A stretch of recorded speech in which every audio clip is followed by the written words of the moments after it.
جينا نعظكم بالإيتم نسألكم ليس ما في عنا ليالي Al-Mukarrom Bapak Ustadz Handri Ramadian,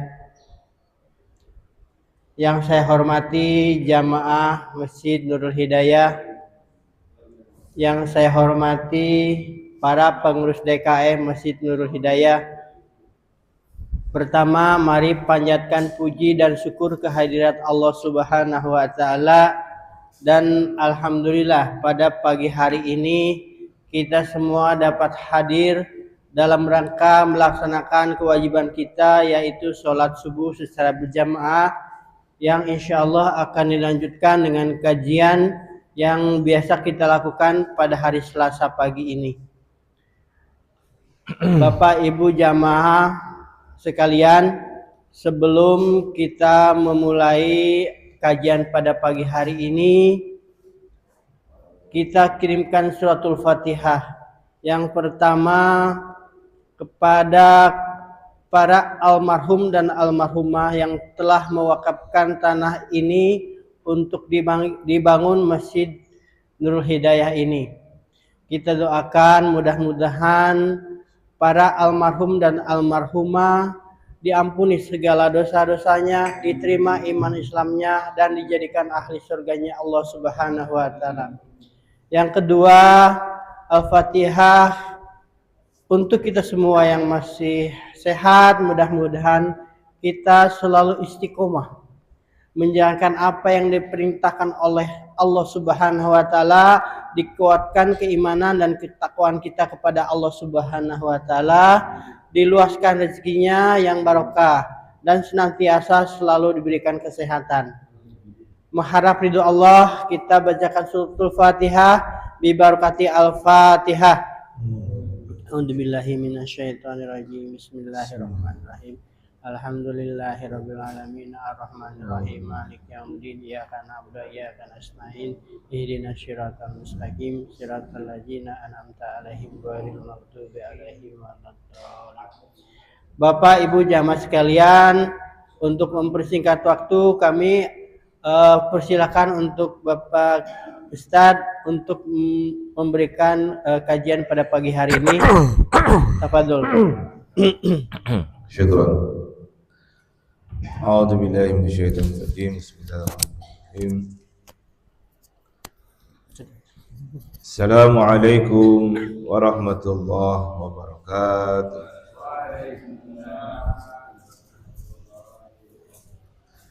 Alhamdulillahi rabbil alamin wal 'aqibatu lil muttaqin wala 'udwana illa 'alal zalimin. Asyhadu an la ilaha illallah wahdahu la syarika lah malikul haqqul mubin wa asyhadu anna Muhammadan 'abduhu wa rasuluh shadiqul wa'id. Allahumma salli wa sallim ala nabiyyina wa maulana wa habibina wa juhrina Muhammad sallallahu alaihi wasallam wa ala alihi wa sahbihi ajma'in, amma ba'd. Allahumma iftah lana bi futuhil arifin. Rabbana iftah bainana wa baina qaumina bil haqqi wa anta khairul fatihin. Wa ila hadratin nabi al-Mustafa Muhammadin sallallahu alaihi wasallam wa ala alihi wa sahbihi wa azwajihi wa dzurriyyatihi wa ahli baitihi. Bisbaraka wa karama jami' masyayikhina minal masyriqi dal maghribi khususyan Syekh Abdul Qadir Jailani wa Syekh Bahadin Naqsyabandi Syekhina Mukarram Syekh Abdullah Mubarak, Syekhina Mukarram Syekh wa jami' awliya ilah fi hadhihi al-qaryah wa fi hadhihi al-bilad. Al-Fatihah. A'udzu billahi minasy syaithanir rajim. Bismillahirrahmanirrahim. Alhamdulillahi rabbil alamin arrahmanir rahim maliki yaumiddin. Iyyaka na'budu wa iyyaka nasta'in. Shiratal ladzina an'amta 'alaihim.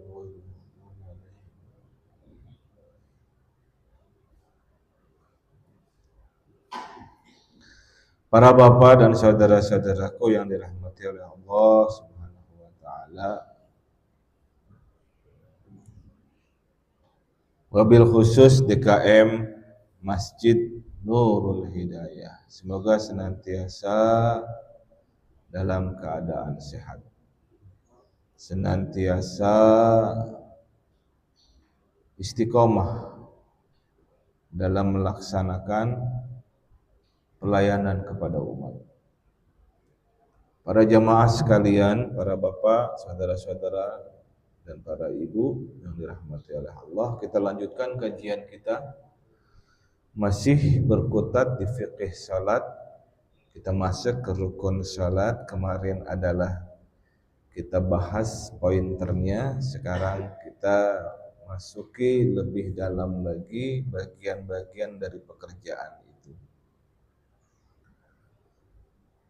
Yang pertama adalah niat.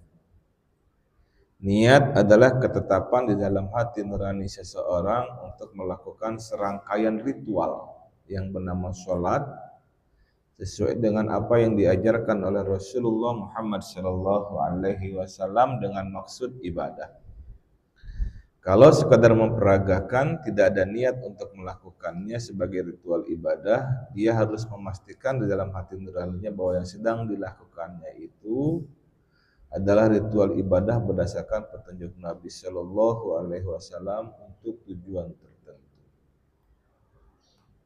Jadi kalau hanya sekedar memperagakan tapi tanpa ada niat, tidak bernilai ibadah. Maka dia adalah tergantung pada niatnya.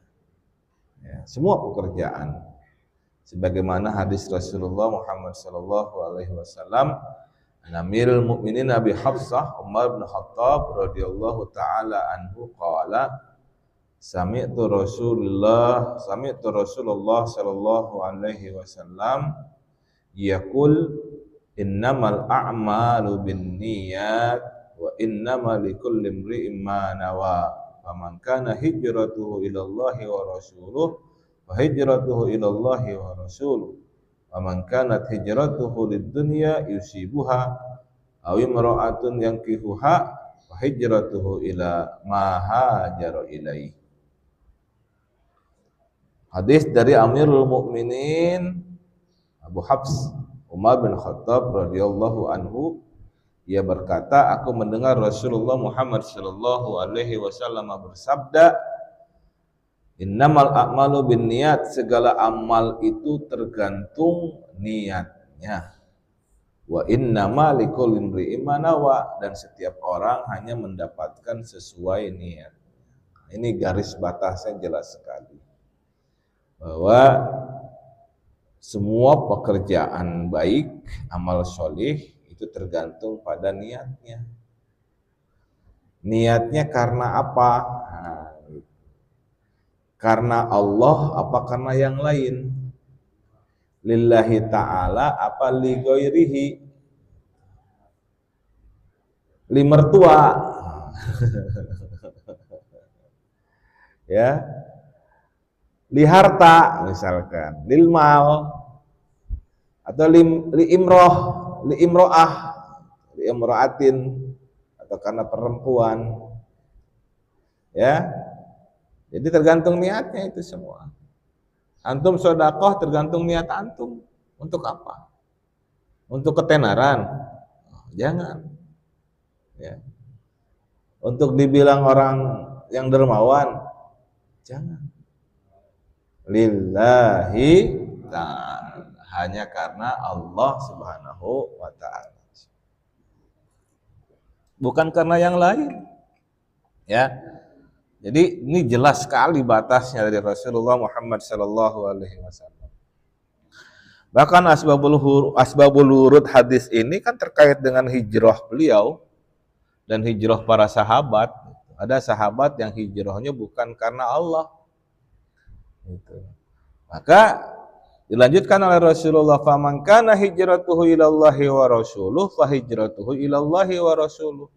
Siapa orang yang hijrahnya kepada Allah dan Rasulnya, maka hijrahnya itu kepada Allah dan Rasulnya. Wa man kanat hijratuhu lid-dunya yusibuha, barang siapa yang hijrahnya itu karena kesenangan dunia atau karena seorang atau karena seorang wanita yang akan dinikahinya atau dinikahinya, fahijratu ila ma hajara ilaihi, maka hijrahnya itu kepada apa yang ditujunya. Itu. Ya.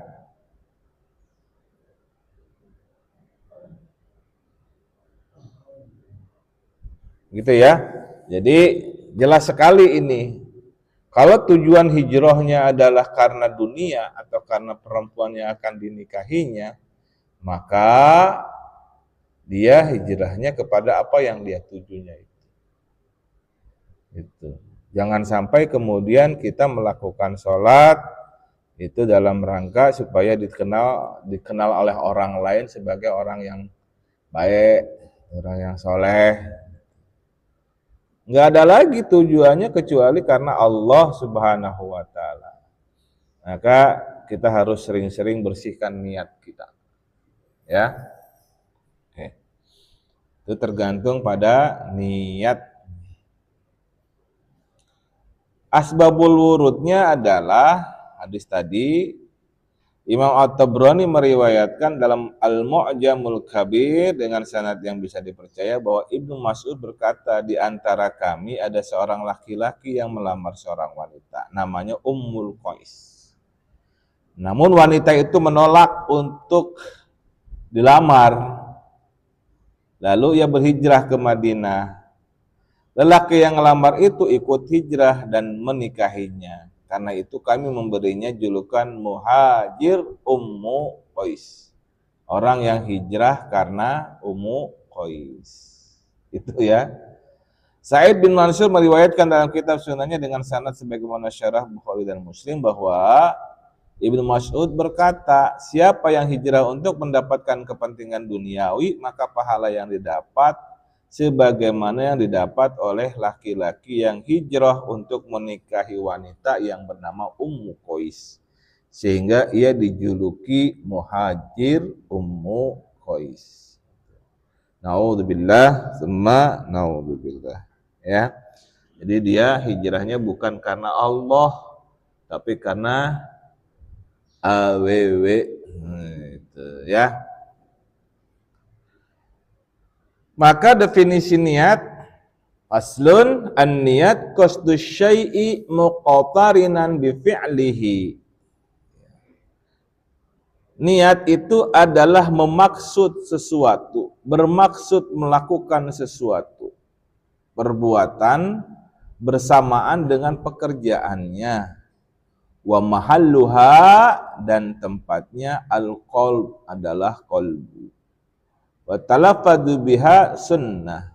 Adapun mengucapkan niat tersebut maka hukumnya sunnah. Termaktub dalam kitab Safinatun Najah. Itu ya. Jadi secara jelas, gamblang disebutkan dalam teksnya, niat itu bermaksud sesuatu, melakukan suatu perbuatan bersamaan atau berbarengan dengan perbuatannya. Tuh. Antum niat haji tapi belum setor buat beli porsinya, itu belum niat, masih angan si cita-cita. Kalau yang disebut dengan niat nih, udah nih kumpulin duitnya, setorin ke bank yang kerjasama dengan Kementerian Agama. Nah, dulu masih Kementerian Agama ya. Sekarang pun prosesnya belum tuntas nih di Badan Pengelola Haji atau Badan Penyelenggara Haji yang baru ketok palu oleh DPR menjadi Kementerian Haji. Tapi belum ada kepresnya ya. Nah, jadi setor tuh berapa? Sekarang berapa? 25 ya? 25 juta untuk beli porsi. Udah keterima, tanda terimanya, udah dapat nomor porsinya, barulah itu dia benar-benar melakukan atau berniat melakukan haji. Ya, mudah-mudahan kita doain nih tahun 2026 nanti insya Allah jamaah haji dari Gang Kosambi ini dimudahkan berangkatnya oleh Allah, manasiknya dimudahkan. Masa ada jamaah kita akan berangkat sepasang suami istri ya. Mudah-mudahan beliau dimudahkan segalanya oleh Allah Subhanahu wa taala, termasuk melunasi ongkos hajinya. Nah, agak lumayan mahal nanti nih ongkos naik hajinya nih. Ya. Tapi mudah-mudahan juga tahun-tahun mendatang kalau sudah dikelola oleh satu kementerian yang fokus kepada haji dan umroh menjadi lebih profesional ya. Tidak ada lagi jual kuota. Harusnya kuota buat reguler ini dijual untuk furoda. Waduh, untungnya gede banget itu. Ya. Yang punya niat jelek terhadap jamaah haji dan untuk keuntungan diri sendiri, Allah yang maha tahu, Allah yang akan membalasnya, dan keputusan terbaik adalah dari Allah Subhanahu wa taala. Ya. Baik, urgensi niatnya apa? Jadi perbuatan itu kalau niatnya karena Allah Subhanahu wa taala, dia akan bernilai ibadah. Tetapi kalau bukan karena Allah, niatnya karena selain Allah, dia tidak akan bernilai ibadah. Perbuatan sama, niatnya beda, maka hasilnya juga berbeda. Gitu ya. Jadi tergantung niatnya ya Mas Eko ya. Mas Eko datang dari rumah dalam keadaan gelap. Sampai di masjid gelap juga Mas Eko ya. Tapi karena Mas Eko patuh kepada Allah dan kepada Rasulullah Muhammad Sallallahu Alaihi Wasallam, tidak menjadi halangan. Beda sama kita yang buka mata terang di subuh ya. Terang tuh mata kita dikasih nikmat oleh Allah Subhanahu Wa Taala. Segera ngambil air wudhu, segera berwudhu, lalu kemudian pergi ke masjid. Itu namanya mensyukuri nikmat. Ini Mas Eko yang pandangannya terbatas, beliau bangun dari tidurnya gelap, jalan gelap, sampai masjid gelap, tetap ibadah berjamaah bersama-sama dengan kita. Maka yang matanya masih normal, syukuri nikmat, datanglah ke masjid untuk sholat berjamaah. Itu tanda syukur. Orang yang terbatas penglihatannya saja masih semangat mengikuti anjuran Rasulullah Muhammad sallallahu alaihi wasallam dan taat kepada Allah Subhanahu wa taala. Amin ya Allah. Semoga kampung kita semuanya punya niat dan melakukan niatnya untuk sholat berjamaah. Malu kita sama orang yang terbatas kemampuannya, tapi beliau tetap semangat berjamaah. Kita lanjutkan. Niatun wahiyal qasdu bil qalbi. Niat adalah bermaksud mengerjakan sesuatu dengan hati nurani, dengan qalbi. Li khabarin, berdasarkan hadis Nabi, innamal a'malu binniyat, bahwasanya sah amal itu harus disertai niat. An-niyatu qasdu fi'liha ay as-shalah. Dalam melakukan niat diwajibkan meletakkan unsur kesengajaan mengerjakan salat. Litamyizi an baqiyatil af'al, ya. Agar salat terpisahkan dengan perbuatan-perbuatan yang lain. Itu nawaitu usolli, atau nggak usah pakai nawaitu, usolli saja sudah menyatakan bahwa saya niat sholat. Itu kalau dilafalkan, ya, kalau dilafalkan. Wa ta'inuha, dan ta'in, ya, pernyataan jenis sholat, min juhri au ghairiha, ya, dijelaskan ini sholatnya sholat apa. Salat zuhur, atau salat asar, atau salat fardu maghrib, atau salat fardu isya, atau salat fardu subuh. Itu dijelasin, lagi salat fardu apa nih. Jangan usolli fardu aja, enggak cukup itu. Harus dijelasin nih sholatnya sholat apa, supaya pas waktu sholatnya sholat di waktu sholat apa. Usolli fardhu juhri, usolli fardhu asri, usolli fardhu maghribi, usolli fardhu isya'i, gitu ya. Nah, kalau dalam bahasa Arab itu kan ada jumlah fi'liyah, jumlah ismiyah. Ya, dalam bahasa Arab, bahasa Indonesia itu tatanan bahasanya adalah subjek, predikat, objek. Nah, ketika kita melafalkan kalimat usolli, saya bermaksud sholat. Sholat apa? Ya, menjadi objeknya apa? Objeknya sholat fardu. Fardu apa? Fardu zuhur. Maka setelah kalimat usolli, fardonya jangan dibaca fardu, tapi fardo. Harus dalam keadaan amilnya amil nasab, tanda nasabnya fathah di akhir kalimat. Fardo, usolli fardo, ad-zuhri, ad-zuhri menjadi idofah, mudhof ilaih dari kata fardo. Ya, jadi harus kasroh, fardo juhri, jangan fardu juhur. Itu mah bahasa Indonesia itu ya. Usolli fardo juhri, niatku sholat fardu zuhur. Usolli fardhol asri, usolli fardhol maghribi, usolli fardhol isya'i, usolli fardhos subhi. Gitu ya. Nah, sedikit-sedikit harus belajar bahasa Arab ya. Litamyizi an ghairiha, agar dapat terpisahkan sholat zuhur dengan yang lain. Fala yakfi niyatu fadl waktu, karena itu belumlah cukup hanya niat menunaikan kefarduan waktu secara umum tanpa pernyataan jenis sholat. Gitu ya, paham ya? Kenapa kemudian kita diajarkan oleh guru-guru kita waktu kecil ketika memperagakan sholat, ya itu benar-benar dilafalkan. Gitu. Kenapa dilafalkan? Ada ada kausalitas ya, disebutnya begitu. Ketika kita melafalkannya, kolbu kita, hati nurani kita terbimbing untuk mengikuti apa yang kita ucapin. Gitu, ya.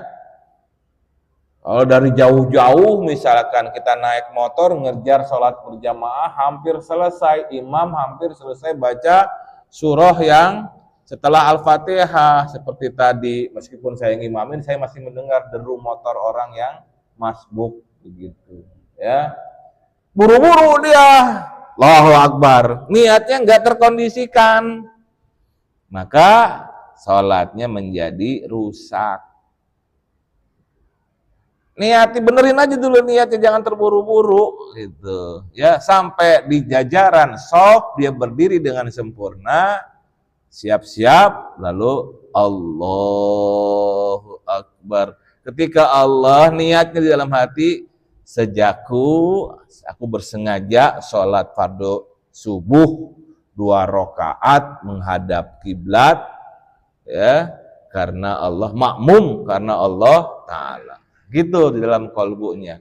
Kalau dalam lafaz di bibirnya, usolli fardhu subhi rak'ataini mustaqbilal kiblati ma'mumal lillahi ta'ala. Begitu ya. Jangan terburu-buru ngejar rakaat pertama tapi niatnya tertinggal, rusak salatnya ya. Jadi takbiratul ihramnya yang sempurna itu. Jangan sampai gara-gara satu pekerjaan yang terburu-buru membuat pekerjaan yang lain menjadi rusak. Ya, dalam sebuah hadis Rasulullah Shallallahu Alaihi Wasallam, beliau itu akan sangat sensitif ya rasanya, bahwa ada salah seorang jamaah yang masbuk. Sampai beliau akhir membaca surah, belum datang juga itu jamaah. Baru ketika beliau ruku, itu jamaah baru datang. Itu. Nah, jamaah yang tertinggal ini biasa niat seperti semula.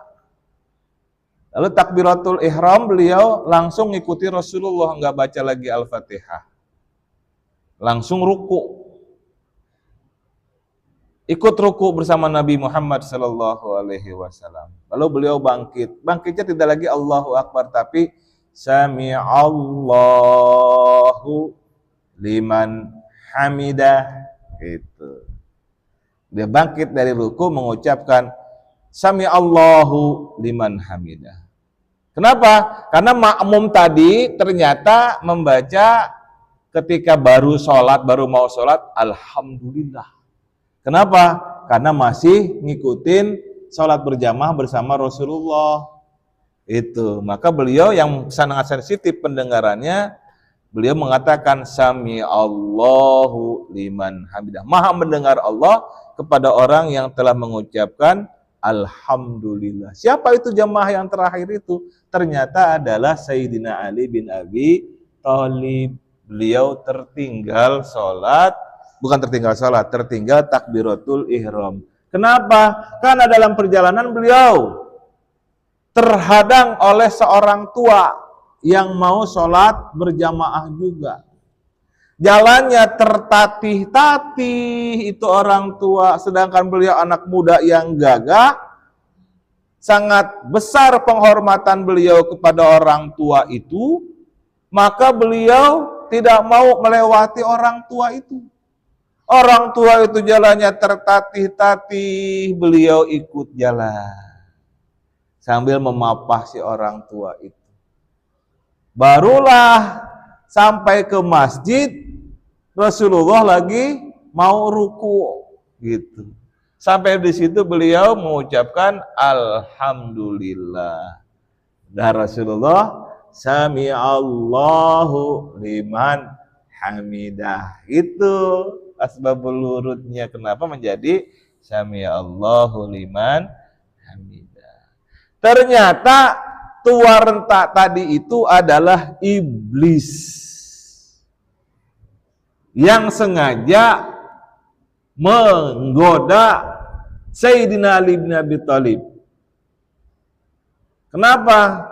Anak muda ini ternyata memang sangat taat kepada Rasulullah. Dicoba nih oleh syaitan, digoda oleh syaitan, oleh iblis.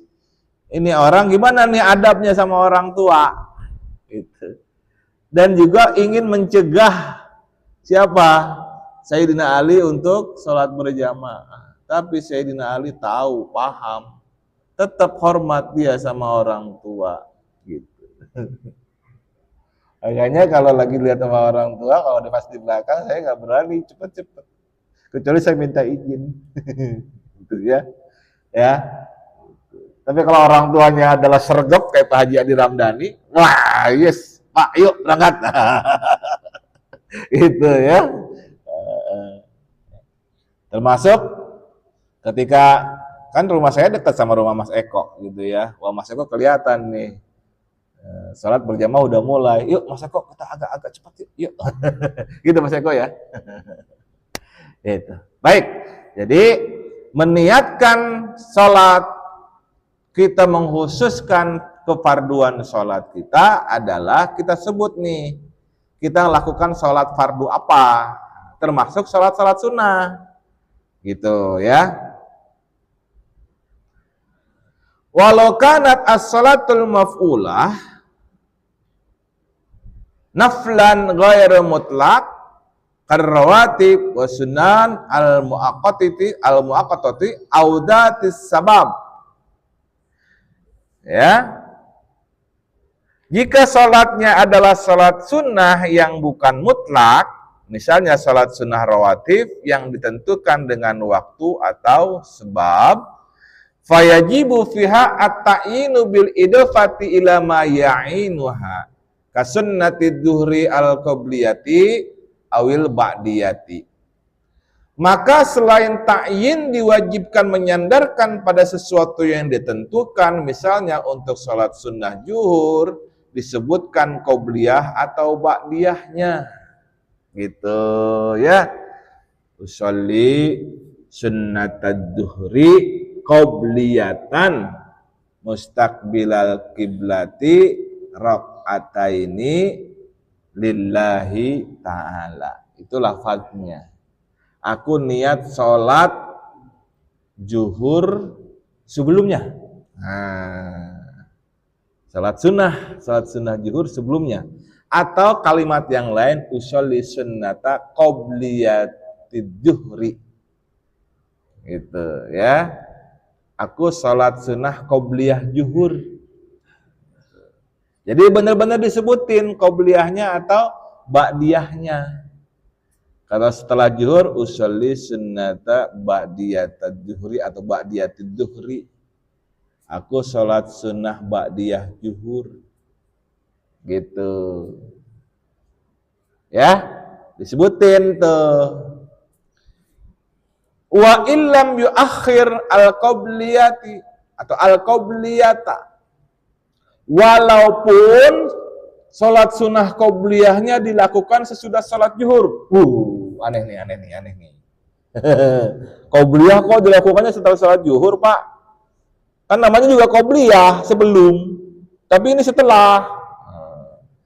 Ini adalah maksudnya bagi orang-orang yang sudah sangat dawam, sudah sangat istiqomah melakukan sholat sunnah rawatib. Pada saat dia akan melakukan qobliyah, jamaah sudah mulai iqomah. Ya, sudah mau memulai sholat fardu berjamaah. Dia ketinggalan sholat sunnah qobliyah. Lalu setelah fardu zuhur, setelah berjamaah, sebelum dia ba'diyah, dia qobliyah dulu. Nah, ini yang disebut oleh musannif, oleh penyusun kitab, bahwa wa illam yuakhir al-qobliyah. Itu walaupun surah qobliyahnya diakhirkan. Kenapa? Karena dia sudah sangat dawam. Orang yang udah dawam mah, Pak, itu ya, sampai-sampai sholat sunnah aja dikerjakan walaupun dia lagi safar. Tuh, saking dawamnya dia. Enggak dirafel, Pak, tetap dilakukan dia sesuai dengan sunnah-sunnahnya. Kalau misalkan dia fardu zuhur, ya, dia lakukan qobliyahnya gitu. Enggak pakai tuh rukhsahnya.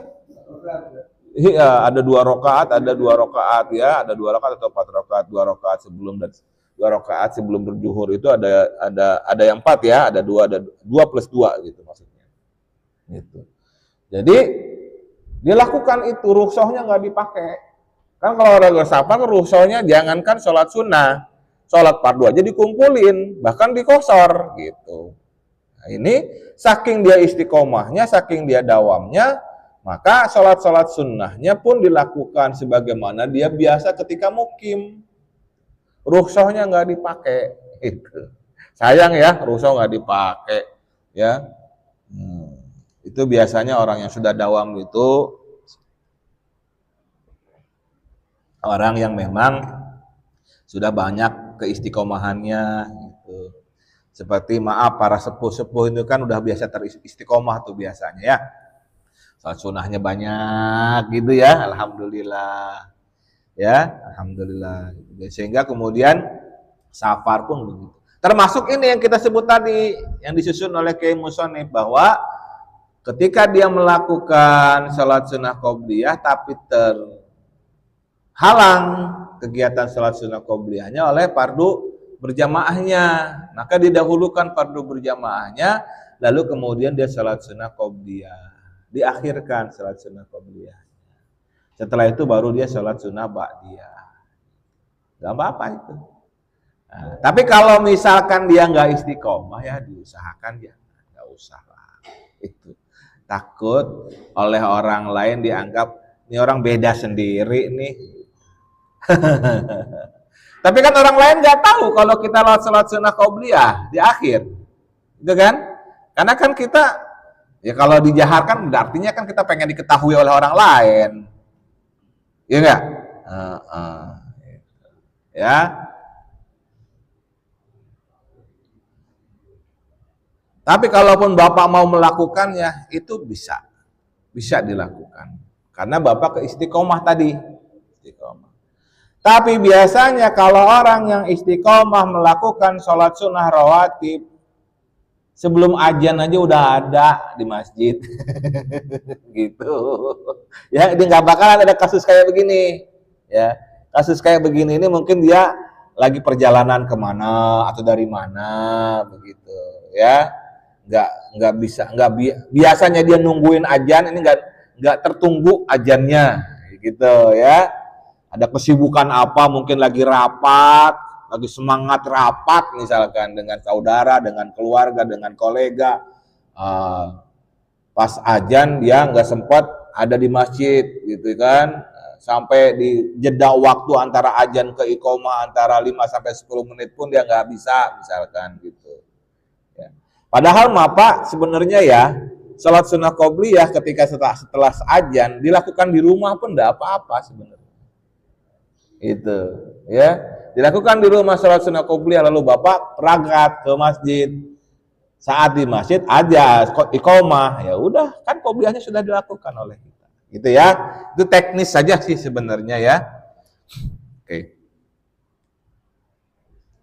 Wa mithluha kullu salatin laha sunnatun qablaha wa sunnatun ba'daha. Demikian juga dilakukan pada salat yang mempunyai sunnah qobliyah dan ba'diyah ya.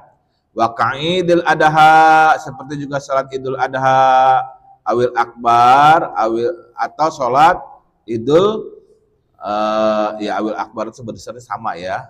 Salat Id, Idul Fitri, salat Adha, Idul Adha ya, awil akbar ya. Awil fitri atau salat Idul Fitri, awil asgor. Maksudnya ada hari raya fitri atau hari raya besar. Gitu ya.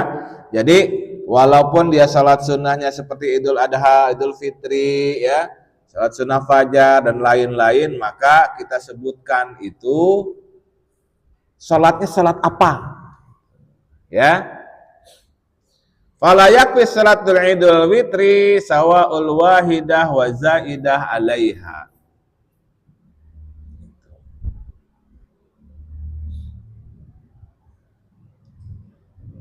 Oke.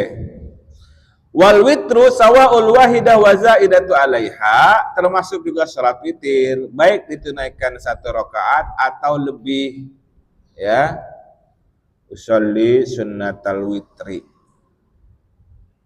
Mau berapa? 1, 3, 5, 7, 9, 11. Nah, itu ya. Sebutin 7 rakaat. Atau tidak disebutkan juga nggak apa-apa sebenarnya. Kalau witir mah ya. Wa yakfi niyatul witri min ghairi adadin. Nah, ini sudah dijelasin tuh ya. Cukup kalau untuk salat witir nggak disebutin jumlah bilangannya juga sebenarnya nggak apa-apa. Gitu ya. Wa yahmilu ala ma yazidu ala aujah. Tanpa menyebutkan bilangan, jumlah bilangan yang sudah ditentukan dalam niat. Wala yakfi fihi niyatu sunnatil isya awi ratibatiha. Dan dalam mengerjakan salat witir tidak cukup dengan niat sunnah isya atau rawatibnya. Wa tarawih wa duha wa ka istisqa wa ka sauf asyams au qamar. Juga salat sunnah tarawih, duha, istisqa, gerhana matahari dan gerhana bulan. Jadi ini kita wajib menyebutkan salat sunnah apanya, yang ngikutinnya, ya, karena itu semua tadi yang salat sunnah yang kita sebutkan, dia tidak termasuk salat sunnah mutlak, gitu, ya. Aman nafil mutlak fala yajibu fihi ta'yin. Mengenai salat sunnah mutlak adalah tidak diwajibkan ta'yin. Bal yakfi fihi niyatu fi'lus shalah, tapi cukup dengan niat mengerjakan salat kama fi rak'atai tahiyyatil wudu, sebagaimana halnya dengan 2 rakaat ya, salat sunnah tahiyat atau salat sunnah syukrul wudu. Tidak wajib, tapi kalau mau melopalkannya pun tidak apa-apa. Sebenarnya begitu. Ya. wajibnya tidak wajib ta'yinnya, karena dia masih tergolong sholat mutlak, tidak ada sebab gitu. Wal istikharah, ya, wa kadza salatul awwabin gitu ya. Sebenarnya tidak wajib mentakyinkan, tapi kalau mau tetap mentakyinkan itu boleh.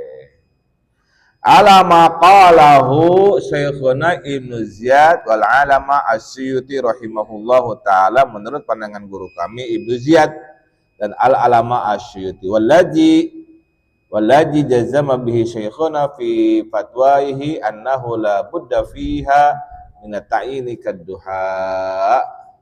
Ya. Jadi kalau menurut Ibnu Hajar ya, bahwa dalam fatwanya beliau menyebutkan untuk mentakyinkan salat-salat seperti yang tadi disebutkan itu boleh sebenarnya gitu ya.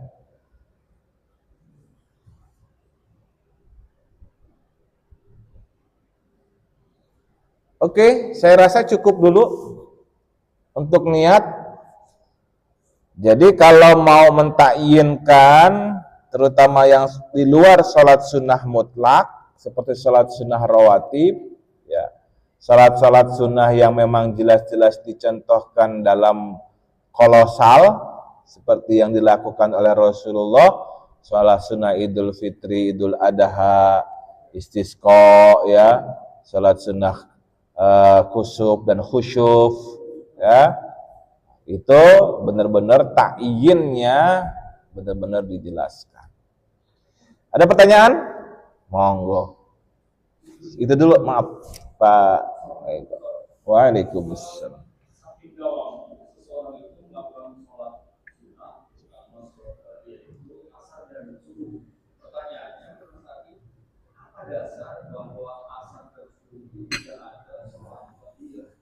Oke, baik. Itu ya pertanyaannya. Ketika mencari dasar berarti mencari apakah Rasulullah pernah melakukan atau melarang, kan begitu ya. Pas saya dapat itu kemarin.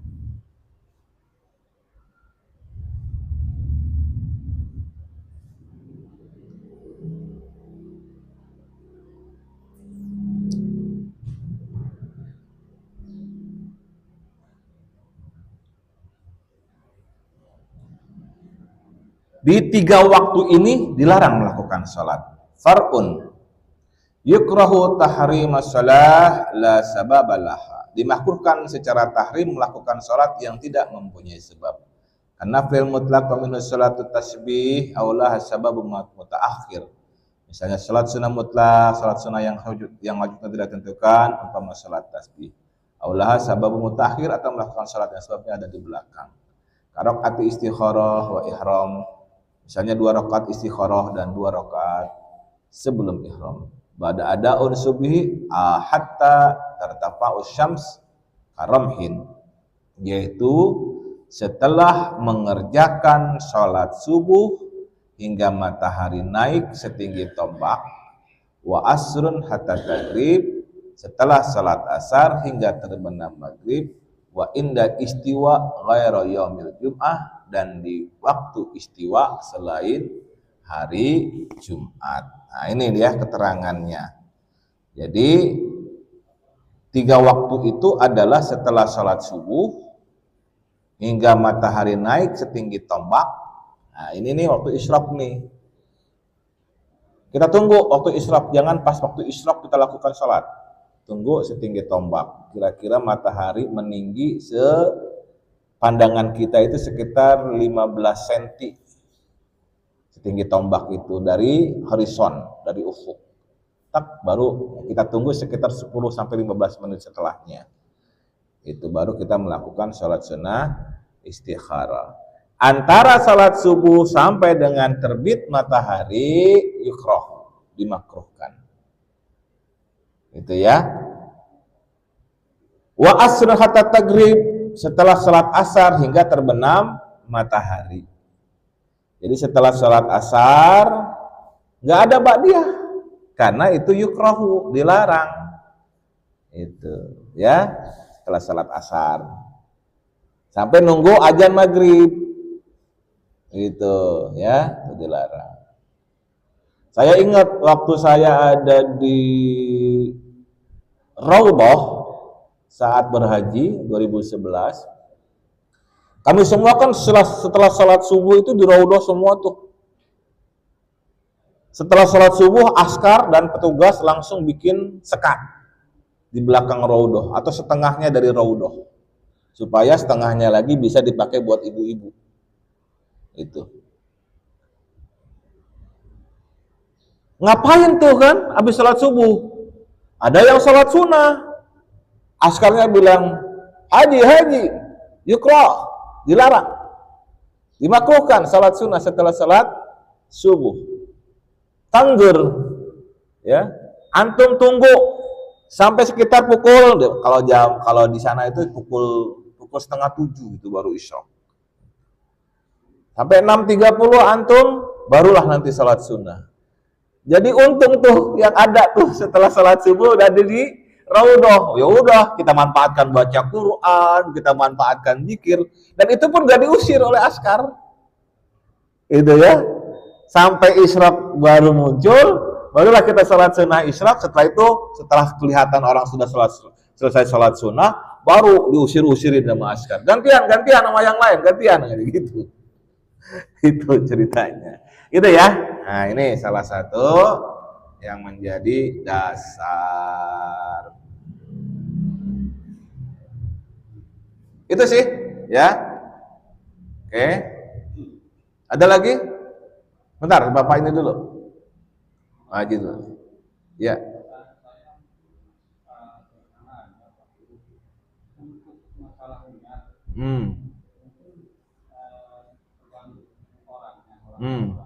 Boleh nggak disederhanakan misalnya niatnya itu karena memang diperintahkan Allah?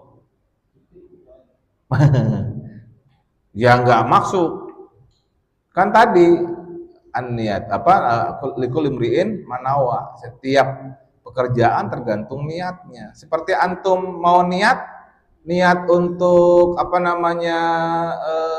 nikah. Kan nikah itu kan itu melalui ijab dan qabul. Ijabnya nggak jelas. Saya menikah karena Allah, udah. Sah nggak? Nggak sah. Iya, itu ya. Itu bisa kalau salat sunnah mutlak. Itu ya. Tapi kalau salat fardu ya harus dijelaskan. Kan fardu itu salat fardu itu sebagaimana yang diturunkan oleh Allah melalui malakul Jibril kepada Rasulullah Muhammad sallallahu alaihi wasallam. Ketika beliau berisra Mi'raj, itu sudah ditentukan waktu zuhur, waktu asar, waktu maghrib, waktu isya, waktu subuh. Itu dicontohkan, nanti kita masuk ke situ nanti. Ya. Bahwa malakul Jibril itu mencontohkan bagaimana salat fardu zuhur. Waktunya kapan gitu. Dicontohkan bagaimana melafalkan niatnya gitu. Jadi kalau tidak hanya sekedar aku niat salat sebagaimana Engkau perintahkan ya Allah, itu namanya salat sunnah mutlak. Gitu ya. Jadi ta'yinnya itu harus benar-benar disebutkan. Seperti kita melakukan puasa di bulan Ramadan, kan nggak bisa kita nawaitu shauma fardu Ramadan, hanya sekedar itu saja, nggak bisa. Gitu. Ya, gitu Pak. Ta'yinnya itu benar-benar harus dijelaskan, terutama ada salat fardu. Gitu. Silakan Pak Haji. Assalamualaikum warahmatullahi wabarakatuh.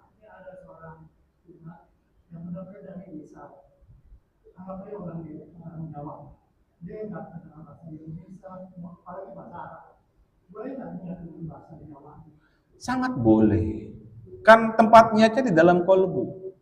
Tapi diucapkan pun enggak apa-apa sebenarnya, ya.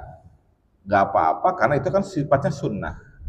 Gitu ya. Secara hukum enggak apa-apa. Ya.